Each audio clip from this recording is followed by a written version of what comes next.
दोस्तों आज के इस वीडियो में हम बात करने वाले हैं कि जो मेरा रजिस्ट्रेशन सर्टिफिकेट है उस पर लोन था, तो लोन जो है वो खत्म हो चुका है।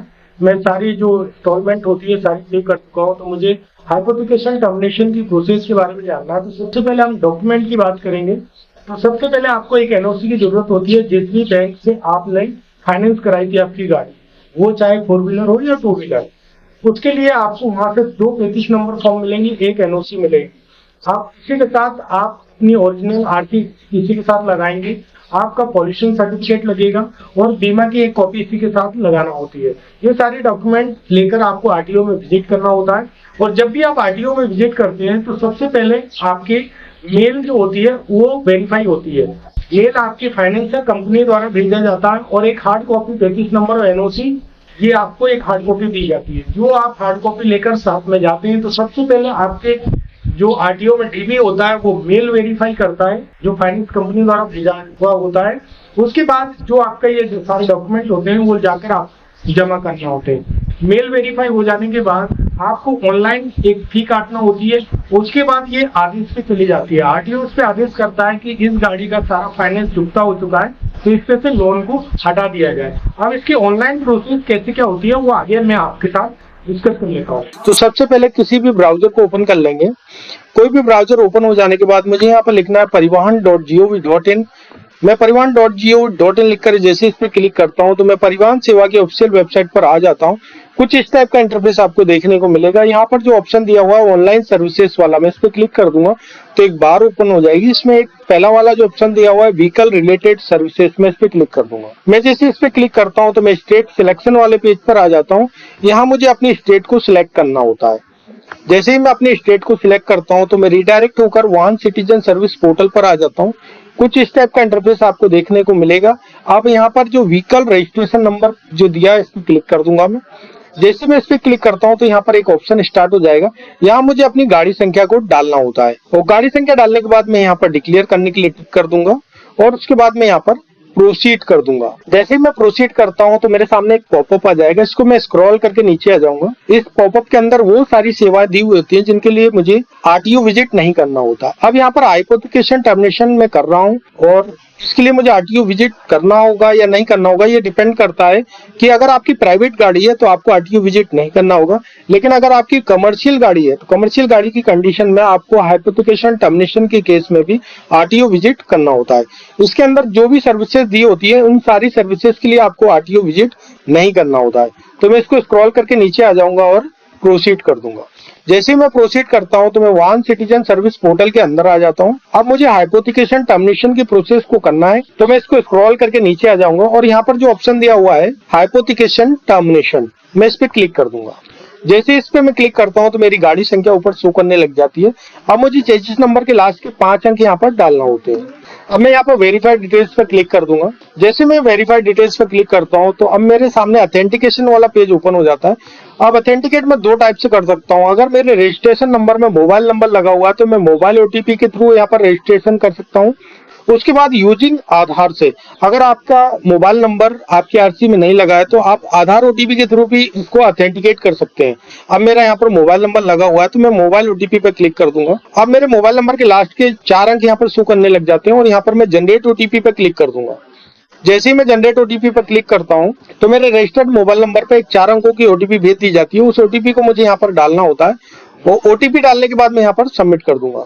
जैसे मैं सबमिट करता हूं तो यहाँ पर ऑप्शन शो करता है एडिशन फॉर हाइपोथेकेशन और डुप्लीकेट आरसी। अगर आपकी आरसी खो गई है तो यहाँ पर डुप्लीकेट आरसी पे भी यहाँ पर आप टिक कर लेंगे। लेकिन मेरी आरसी मेरे पास अवेलेबल है, मुझे हाइपोथेकेशन टर्मिनेट करना, तो इन दोनों ऑप्शन पर कोई भी टिक नहीं करेंगे। मैं स्क्रॉल करके नीचे आ जाऊंगा और यहाँ पर जो ऑप्शन दिया हुआ टर्मिनेट, मैं इस पर क्लिक कर दूंगा। दोस्तों जब आप यहाँ टर्मिनेट करते हो और टर्मिनेट का ऑप्शन अगर काम नहीं करता है तो यहाँ पर डेट आपको देख लेना होता है कि जो भी डेट होती है अप टू लिखा होता है उस डेट में एडिट कर सकते हैं। यहाँ से यहाँ पर अपडेट कर सकते हैं। अब मैं इसको स्क्रॉल करके नीचे आ जाऊंगा और यहाँ पर पे नाउ पर क्लिक कर दूंगा। जैसे मैं पे नाउ पर क्लिक करूंगा पॉपअप आ जाएगा। इसको मैं यहाँ पर डिक्लेयर कर दूंगा और कंफर्म डिटेल्स पे क्लिक कर दूंगा। जैसे मैं कंफर्म डिटेल्स पे क्लिक करता हूँ तो प्रिंट सीएमबी फॉर्म 35 और प्रिंट रिसिप्ट, यहाँ पर मैं प्रिंट रिसिप्ट पे क्लिक कर दूंगा क्योंकि इस रसीद की मुझे जरूरत पड़ेगी। अब दोस्तों यहाँ पर मेरी जो पहली स्टेप्स होती है वो कंप्लीट हो गई है। दूसरी स्टेप में मुझे अपलोड डॉक्यूमेंट पे क्लिक करना होता है, तो और यहाँ डिक्लेरेशन पर मैं यहाँ टिक कर दूंगा और ये ऑटोमेटिक आगे बढ़ जाएगा।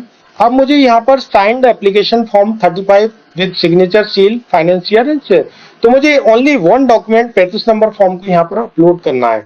तो मैं यहाँ पर चूज फाइल में चला जाऊंगा। अब चूज फाइल में जाने के बाद मेरा जो भी डॉक्यूमेंट होता है उसको मैं सबसे पहले मुझे रीनेम करना होता है, और रीनेम करने के बाद मैं इसको सिलेक्ट कर लूंगा। मैं जैसे सिलेक्ट करता हूँ तो यहाँ पर अपलोड का ऑप्शन आ जाएगा, मैं इसको यहाँ पर अपलोड कर दूंगा और डिक्लेरेशन के लिए यहाँ पर टिक कर दूंगा और उसके बाद मैं यहाँ पर ओके कर दूंगा। तो फाइल इज अपलोडेड सक्सेसफुल, मैं इसको यहाँ पर काट दूंगा। अब यहाँ पर मुझे अगर डॉक्यूमेंट को देखना है तो यहाँ पर जो आंख बनी हुई है इससे मैं यहाँ से डॉक्यूमेंट को अपने देख सकता हूँ क्या मैंने क्या अपलोड किया है। उसके बाद मैं यहाँ पर प्रोसीड फर्दर कर दूंगा। अब दोस्तों यहाँ पर क्या होता है कि जैसे मैंने प्रोसीड फर्दर किया है तो यहाँ पर कुछ एरर आ गया है, तो अब मैं उसी स्टेप पर कैसे पहुंचूंगा ये मैं आपको बता देता हूँ। मैं यहाँ पर सबसे पहले होम पे चला जाऊंगा। होम पर आने के बाद मैं यहाँ पर व्हीकल रजिस्ट्रेशन नंबर पर क्लिक कर दूंगा। अब मुझे यहाँ पर अपनी गाड़ी संख्या को डालना होता है। उसके बाद मैं यहाँ पर टिक कर दूंगा और प्रोसीड कर दूंगा।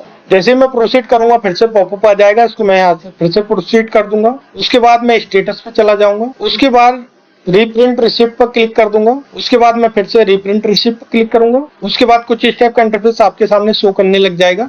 अब मैं रजिस्ट्रेशन नंबर वाइज पे क्लिक कर दूंगा। उसके बाद यहाँ पर ट्रांजैक्शन में मैं यहाँ पर सिलेक्ट करूंगा एप्लीकेशन। उसके बाद मैं ऑनलाइन सर्विसेज पर क्लिक कर दूंगा। उसके बाद मुझे यहाँ पर अपना रजिस्ट्रेशन नंबर को डालना होता है और चेजिस नंबर के लास्ट 5 अंक डालने के बाद यहाँ पर मैं कैप्चा को डाल दूंगा और शो डिटेल्स पर क्लिक कर दूंगा। अब मैं जैसे शो डिटेल्स पर क्लिक करता हूँ तो जो मेरा एप्लीकेशन जो भी मैंने ट्रांजैक्शन अभी वर्तमान में किया है वो सारी शो करने लग जाती है। मैं इस पे यहाँ पर प्रिंट क्लिक कर दूंगा तो मैं फिर से उसी स्टेप पर आ जाता हूँ। यहाँ पर मेरी 2 स्टेप्स कंप्लीट हो गई है।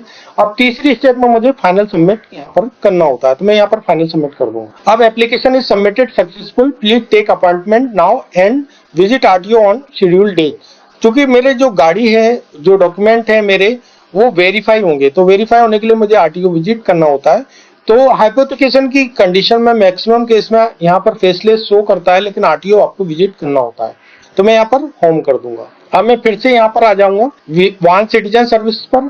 यहाँ पर मैं डिक्लेयर करने के बाद फिर से यहाँ पर प्रोसीड कर दूंगा। मैं फिर से यहाँ पर प्रोसीड कर दूंगा। मुझे अपॉइंटमेंट को लगाना है तो यहाँ अपॉइंटमेंट पे क्लिक कर दूंगा। उसके बाद बुक अपॉइंटमेंट पे क्लिक कर दूंगा।